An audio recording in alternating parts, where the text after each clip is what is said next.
Capricorn moon.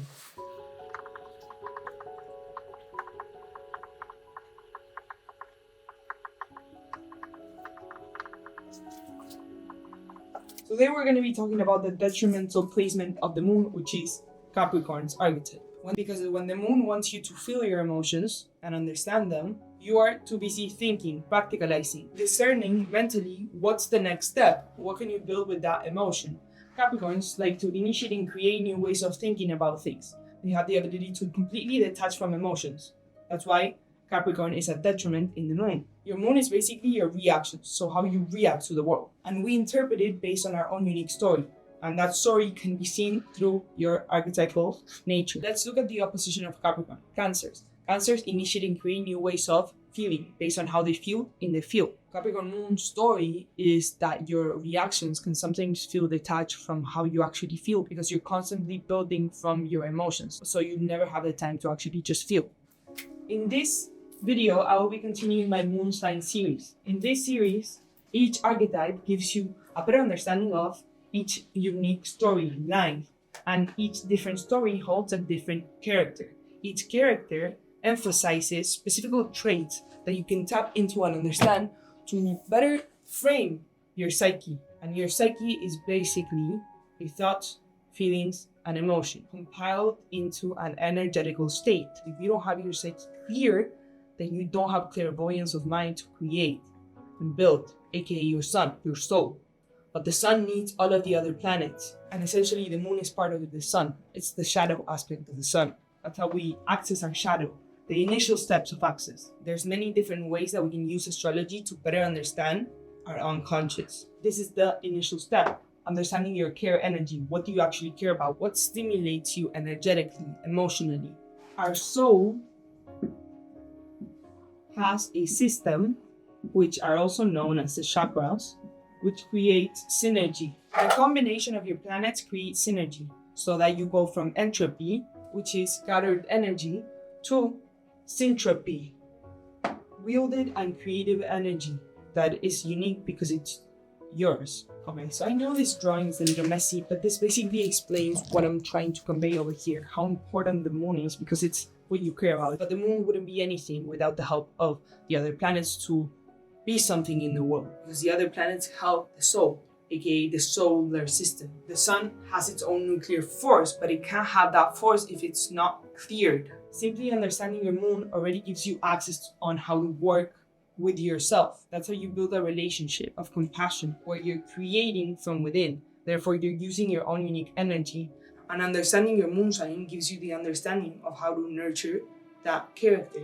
And by nurturing it, we build up compassion and essentially a relationship with ourselves. Most people, myself included, we are unconscious of our own unique states of being. We were unconscious for eons. And we're just now remembering that we have the power within to be aware enough to create. By us being aware of our state, we can build up a balanced state of being with ourselves. And I'm not saying this to preach. I go through emotions constantly, but I'm now aware of how to nurture myself. I've always felt this inner responsibility to do the work, to place boundaries, to structure things so that I can have more clairvoyance on what I need. And this is very Capricornian because Capricorns have the nature to detach from emotions, which can make them seem cold and detached, but they need to detach from emotions so that they can be practical with them. And that's how they build and how they create. Capricorn is a detriment in the moon, but that doesn't mean it's a bad placement. It's just a little harder for Capricorns to feel because they're so detached from emotions,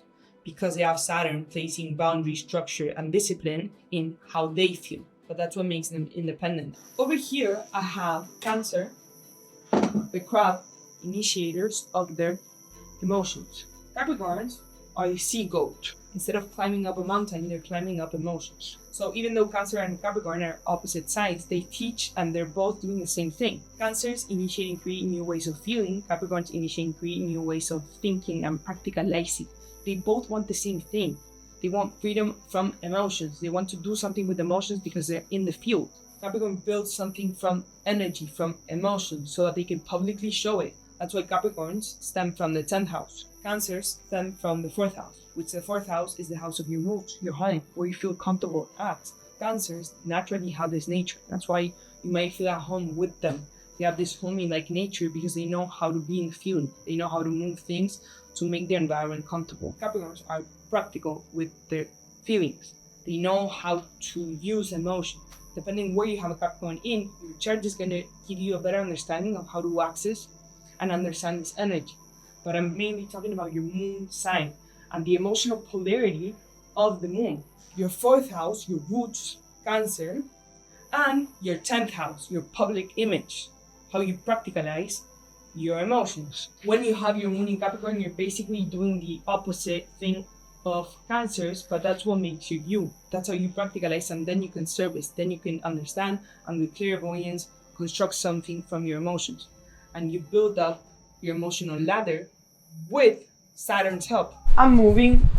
Every time I move, I feel like I'm losing a part of me internally because I get so comfortable with my environment.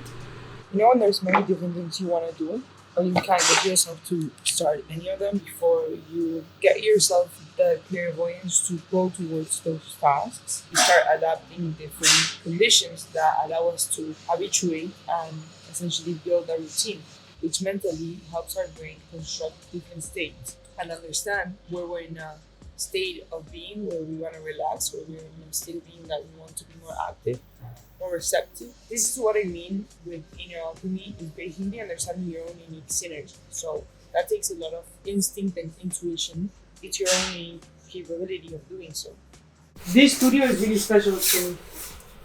I program my unconscious by fixating on what I believe mentally.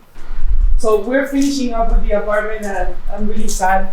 Having your moon in Capricorn basically states that you have a detached nature towards your feelings, but that helps you build your own foundation, which then allows you to become emotionally authoritative of your own field.